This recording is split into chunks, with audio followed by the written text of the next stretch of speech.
নমস্কাৰ মই আজি আপোনালোকক এই ফেচবুক লাইভ অনুষ্ঠান উত্তৰ লখিমপুৰ চহৰৰ পৰা কৰিবলৈ উপস্থিত হৈছোঁ। বেলেগ কাৰণে নহয়, আজি সন্ধিয়া মই উত্তৰ লখিমপুৰত সুন্দৰ ষ্টেডিয়াম এখন উদ্বোধন কৰিছোঁ। আপোনালোকে জানি ভাল এই ষ্টেডিয়ামখন এখন ষ্টেডিয়াম, কিন্তু ইয়াত সংলগ্ন হৈ আছে দুখনকৈ খেলপথাৰ। মই এতিয়া য'ত থিয় হৈ আছো আপোনালোকে দেখিছে ই এখন ফুটবল খেলপথাৰ, আৰু ইয়াত আমি সুন্দৰ কৰি ফুটবল খেলিব পাৰো।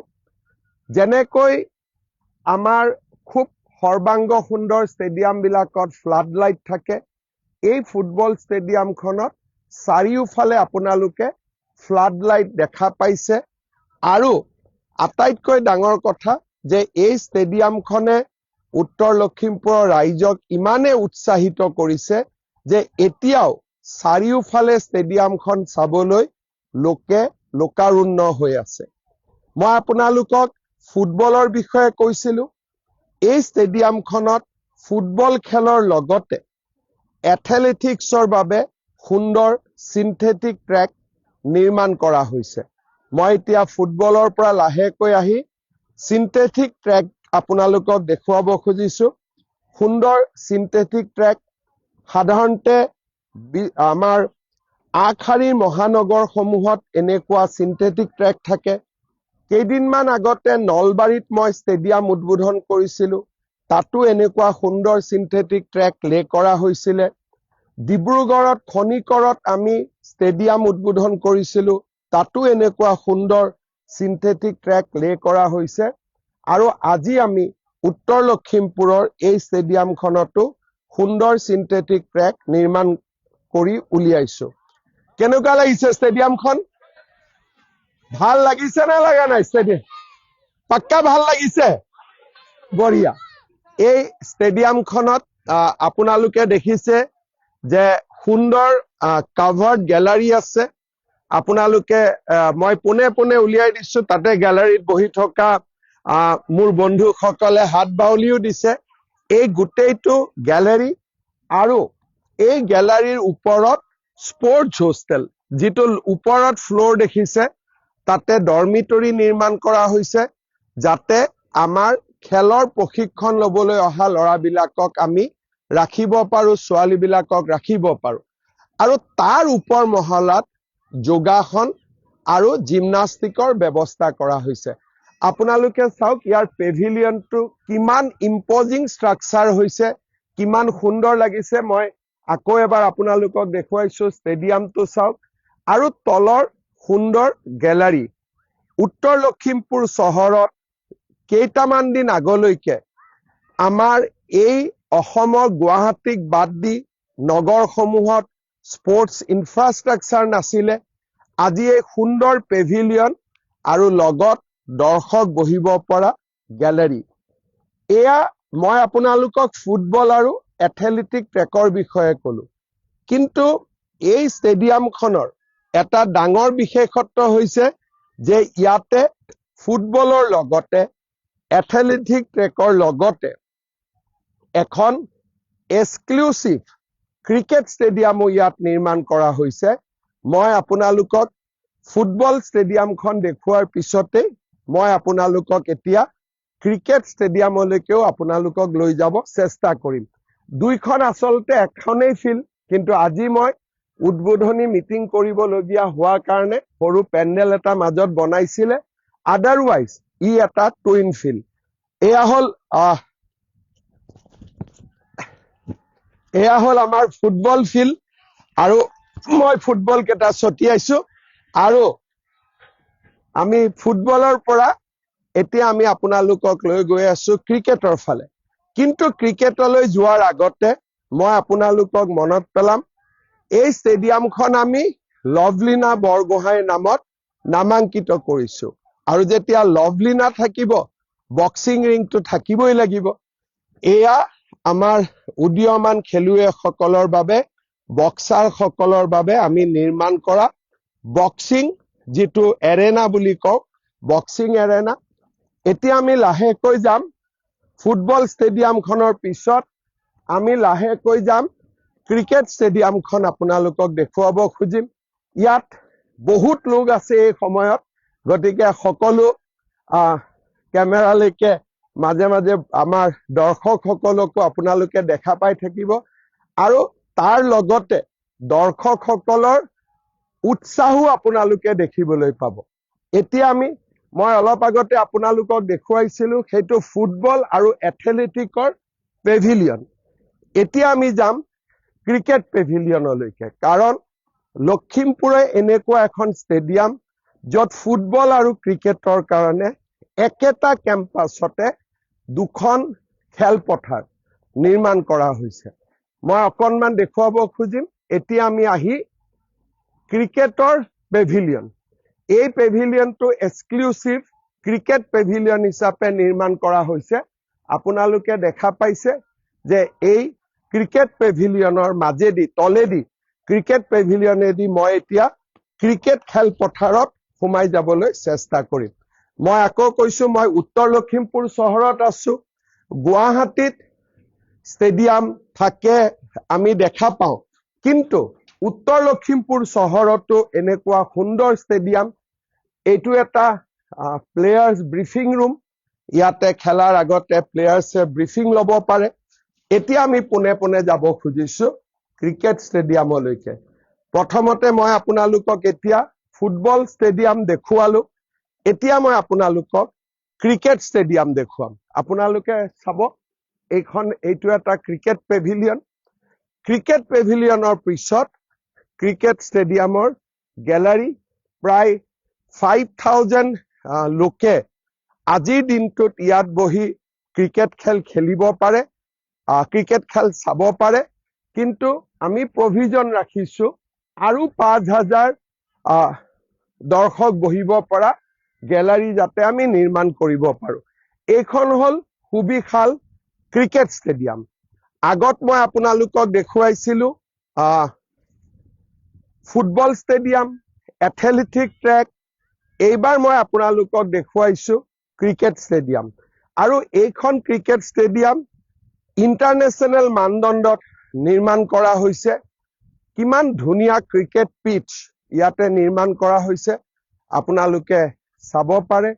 ইমান সুন্দৰ ক্ৰিকেট পিচ ইয়াত নিৰ্মাণ কৰা হৈছে। এই ষ্টেডিয়ামখন এতিয়ালৈকে আমি 128 কোটি টকা খৰচ কৰিছো। অনাগত দিনত ইয়াত আমি আৰু পুঁজি বিনিয়োগ কৰিম। সুন্দৰ সুইমিং পুল নিৰ্মাণ হ'ব আৰু সুবিধাবিলাকো ইয়াত নিৰ্মাণ হ'ব। মই আকৌ এবাৰ ক্ৰিকেট পিচখন আপোনালোকক দেখুৱাব খুজিছো। সুন্দৰ ক্ৰিকেট পিচ, সুন্দৰ ক্ৰিকেট পিচ। দূৰলৈকে যদি আপোনালোকে চাই, ফুটবল খেলপথাৰখনত স্প্ৰিংকাৰেদি মই য'ত থিয় হৈ আছিলো অলপ আগতে, তাত এতিয়া পানী দিয়া হৈছে যাতে ঘাঁহ বনবোৰ গজিব পাৰে। আৰু এই ক্ৰিকেট পিচখনো কিমান সুন্দৰ কৰি নিৰ্মাণ কৰা হৈছে আপোনালোকে চাব পাৰে। ইয়াত যিকোনো আন্তৰ্জাতিক খেল আমি ইয়াতে খেলিব পাৰো। আমাৰ গেলাৰীত বহুত দৰ্শক এতিয়াও, তেওঁলোক আজি নতুন উদ্বোধন লখিমপুৰৰ ৰাইজে উপভোগ কৰি আছে। আৰু এতিয়া মই ক্ৰিকেট ষ্টেডিয়ামৰ পৰা লাহেকৈ মই প্ৰৱেশ কৰিম ইনডোৰ ষ্টেডিয়ামখনলৈ। অৰ্থাৎ আপোনালোকক মই ফুটবল ষ্টেডিয়াম দেখুৱালো, স্পৰ্টছ হোষ্টেল দেখুৱালো, ক্ৰিকেট ষ্টেডিয়াম দেখুৱালো। এতিয়া লখিমপুৰৰ এই স্পৰ্টছ কমপ্লেক্সত তৃতীয় যিটো বিন্দু মই আপোনালোকক দেখুৱাব খুজিম, সেয়া হৈছে ইনডোৰ ষ্টেডিয়াম। কেইটামান দিন আগতে আমি ডিব্ৰুগড়ত যি ষ্টেডিয়াম নিৰ্মাণ কৰিছিলো খনিকৰত, তাতো এনেকুৱা আটাইবোৰ ব্যৱস্থা আছিলে। নলবাৰীত আমি ষ্টেডিয়াম নিৰ্মাণ কৰিছো, তাতো এনেকুৱা ব্যৱস্থা আছে। যোৰহাটত এনে সুন্দৰ ষ্টেডিয়াম নিৰ্মাণৰ কাম চলি আছে। ধেমাজিত ষ্টেডিয়াম নিৰ্মাণৰ কাম প্ৰায় শেষ হৈছে। তেজপুৰত ষ্টেডিয়াম নিৰ্মাণৰ ব্যৱস্থা কৰা হৈছে। অৰ্থাৎ অসমৰ বঙাইগাঁৱত ষ্টেডিয়াম নিৰ্মাণৰ কাম ব্যৱস্থা কৰা হৈছে। অসমৰ প্ৰতিখন জিলা সদৰতে আমি এনে সুন্দৰ ষ্টেডিয়াম নিৰ্মাণ কৰিব খুজিছো কাৰণ মই বিশ্বাস কৰো অসমৰ বিকাশ যাত্ৰা খালি গুৱাহাটীতে সীমাবদ্ধ থাকিব নালাগে অসমৰ চুকে কোণে ই বিয়পি পৰিব লাগে আপোনালোকে জানি ভাল পাব বৰাক উপত্যকাৰ হাইলাকান্দি কৰিমগঞ্জ শিলচৰ ষ্টেডিয়ামকো পূৰ্ণাংগ কৰাৰ বাবে আমি পুঁজি আগবঢ়াইছিলো এতিয়া আপোনালোকে চাওক মই আপোনালোকক লৈ যাব খুজিছো লখিমপুৰৰ নৱনিৰ্মিত ষ্টেডিয়ামৰ টেবুল টেনিছ 4খন টেবুল টেনিছ কোৰ্ট আমি ইয়াতে স্থাপন কৰিব পাৰিছো অলপ টেবুল টেনিছ মই আপোনালোকক অকণমান দেখুৱাই দিছো বলটো মই আকৌ এবাৰ লৈছো আপোনালোকৰ পৰা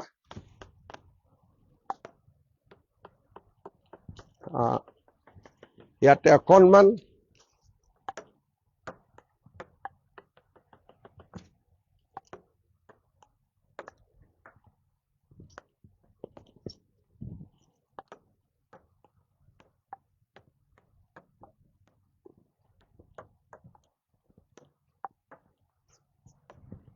মই বেডমিন্টন খেলিব পাৰো টেবুল টেনিছ ইমান ভালকৈ খেলিব নোৱাৰো তথাপিতো টেবুল টেনিছ দেখুৱালো নৱনিৰ্মিত ষ্টেডিয়ামৰ এইখন হল বেডমিন্টন কোৰ্ট এতিয়া আপোনালোকক দুটা বেডমিন্টনৰ শ্বট মাৰিও মই দেখুৱাইছো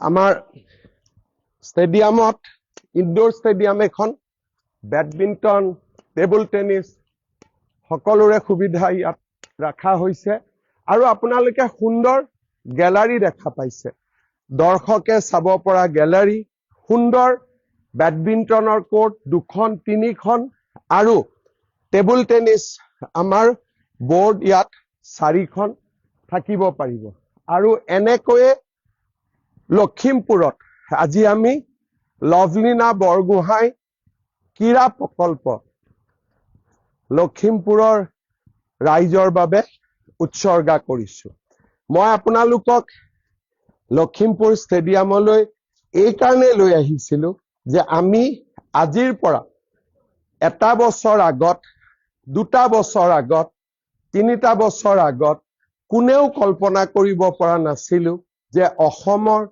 স্পৰ্টছ ইনফ্ৰাষ্ট্ৰাকচাৰ এনেকৈ আগবাঢ়ি যাব আজি মই অত্যন্ত আনন্দিত প্ৰতিখন জিলা সদৰতে এনেকুৱা স্পৰ্টছ ইনফ্ৰাষ্ট্ৰাকচাৰ নিৰ্মাণ কৰাৰ আমি ব্যৱস্থা কৰিছিলো নামত উৎসৰ্গা কৰিছো যাতে লখিমপুৰৰ নৱপ্ৰজন্ময়ো লভলীনাৰ দৰে অলিম্পিকৰ সপোন সাৰ্থক কৰিব পাৰে শ্ৰদ্ধা ৰাইজ আজি লখিমপুৰত আছিলো কাৰণে আপোনালোকক লখিমপুৰৰ এই সুন্দৰ ষ্টেডিয়ামখন দেখুৱালো আৰু অনাগত দিনত মই যতে যাম এনেকুৱা ভাল ইনফ্ৰাষ্ট্ৰাকচাৰ মোৰ চকুত পৰিলে মই আপোনালোকক দেখুৱাবলৈ যত্ন কৰিম শেষত ষ্টেডিয়ামৰ পৰা আঁতৰি দুটা বেলেগ কথা ক'ব খুজিছো অহা 28 তাৰিখৰ পৰা সমগ্ৰ অসমতে ভাৰতীয় জনতা পাৰ্টিয়ে